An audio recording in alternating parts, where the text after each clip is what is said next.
Bwana Yesu asifiwe, mtumishi wa Mungu. Tuna somo tena lingine zuri hapa, na kichwa kinasema ya kwamba usilalamike, muombe Mungu. Najua kuna tofauti kati ya mtu kulalamikia jambo lakini pia kuomba kuhusu lile jambo. Mungu huwaga anapenda tumuombe na tusilalamike. Ukisoma Hosea 7 mstari wa 13 na wa 14, neno la Mungu lasema, ole wao kwa kuwa wamenikimbia, uharibifu na uwapate, kwa kuwa wameniasi. Ingawa ninataka kuwakomboa, hata hivyo wamenena uongo juu yangu. Wala hawakunililia kwa moyo, lakini wanalalamika vitandani mwao. Hujikutanisha ili kupata nafaka na divai, kuniasi mimi. Naona anasema ya kwamba ole wao kwa sababu wamenikimbia, lakini nilikuwa nataka niwaokoe. Wameniasi. Kwa hiyo ina maana hata inapofika mahali unamkosea Mungu, usimkimbie Mungu.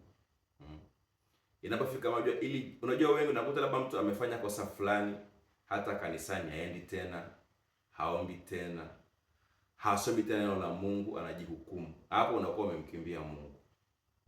Usimkimbie. Anasema hii ole, anasema kwa sababu wamenikimbia. Hajasema kwa sababu wamekosea hichi hapa, wamenikimbia. Na kwa sababu wamemkimbia ndo wakazidi kuasi. Unaona? Kwa hiyo hata unapomkosea Mungu, usimkimbie Mungu, mkimbilie Mungu. Maana hivi wamenikimbia, sasa hivi nami nilitaka kuokoa. Kwa hiyo Mungu hata kama umemkosea, umezama kwenye dhambi fulani, yeye bado nia yake ni ya kuokoa, ya kutoe pale. Sasa mwingine akishazama pale anaanza kulalamika. Labda fulani kwa sababu ya fulani ndo nimefanya hivi. Kwa sababu ya fulani, akasema hawakuniomba kwa moyo, bali wanalalamika vitandani mwao. Kwa hiyo hata kama umekosea, acha kulalamika, mtu wa Mungu. Anza kumuomba Mungu akusaidie. Hata kama ni mwanadamu amesababisha lile jambo, usimlalamie kwa sababu hawezi kufanya chochote kile. Wewe muombe Mungu. Mungu anaweza akatatua hilo tatizo. Anaweza akakutoa kwenye hilo tatizo. Na ndio maana kwenye nyaraka za Yakobo kuna maana amesema kwamba msinungunike, msije mkahukumiwa. Sasa kuhukumiwa, mtu aliyehukumiwa, lete amehukumiwa ende jela, unatengwa na watu. Unakuwa haupo kwenye mfumo wa maisha ya kawaida. Lakini msinungunike, msije. Kwa hiyo unaponungunika au unapolalamika, unatengwa na lile jambo ambalo unalalamikia. Ina maana ukilalamia kwa habari ya uchumi, utatengwa kwenye uchumi. Ukilalamikia ndoa yako, utatengwa kwenye ndoa yako. Naona wengine utawaona wanafanikiwa kwenye ndoa yako, lakini ufanikiwa, umetengwa. Wengine utaona fanikiwa kwenye uchumi, ila ufanikiwa umetengwa. Kwa nini? Umeanza kunungunika, umeanza kulalamika. Kwa hiyo ukianza, ni afadhali uchukue hatua. Kama ni kuongea na mtu, ni kufanya hivi.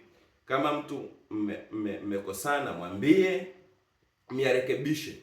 Kwa sababu ukinungunika hakuna kitu ambacho kitakufaidia. Lakini pia tusimkimbie Mungu.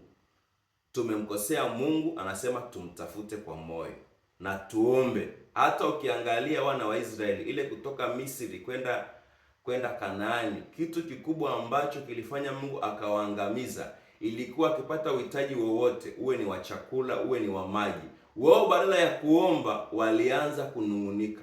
Na utagundua ya kwamba waliponungunika Mungu aliwajibu, lakini aliwapa na adhabu hapo hapo. Waliponungunika kwamba tunataka nyama, Mungu aliwapa nyama kweli, lakini wakati wanakula aliwaadhibu kwa sababu ya malalamiko yao. Anasema walimnungunikia Musa na Mungu. Kosa ingine, unanungunikia pasta wako, unamnungunikia mchungaji wako, unamnungunikia mtumishi wa Mungu, sijui aniombee afanye nini kutokana na matatizo ulionayo. Usinungunike. Hata wewe ni mtumishi wa Mungu, Mungu anakupenda. Omba. Acha kulalamika. Sasa hivi hawakutoka kwa moyo. Kwa omba kwa moyo. Mungu atakusikia, Mungu atakujibu, atakufanikisha. Omba kwa moyo na msubiri. Kwa hiyo nakuombea mtu wa Mungu, tangu leo acha kunungunika, acha kulalamika. Hata kama watu wanakusema, acha kunungunika, acha kulalamika. Anza kumwomba Mungu kwa moyo. Hata kama umemkosea Mungu, usimkimbie Mungu. Umemkosea Mungu, usiache kuomba. Usiache kusoma neno lake. Kuwa karibu na Mungu. Hata kama umemkosea, inatakiwa uombe zaidi. Ndio maana hata Petro mwenyewe alipomkosea Yesu, alipomkana Yesu, alienda kalia akamwomba. Hivyo ndivyo inatakiwa tusiwe kama Yuda. Yuda alipomkana Yesu alienda yakajinyonga. Hatupaswi kuwa hivyo. Unapomkosea Mungu, mkimbilie Mungu, muombe Mungu, atakusamehe. Na kuombea Mungu akusaidie, kama ulitoka kwa Mungu uweze kurudi kwa Mungu, na uzidi kumuomba, usilalamike, na Bwana Yesu atakufanikisha katika jina la Yesu Kristo. Ulipokwama ukamuke. Amen.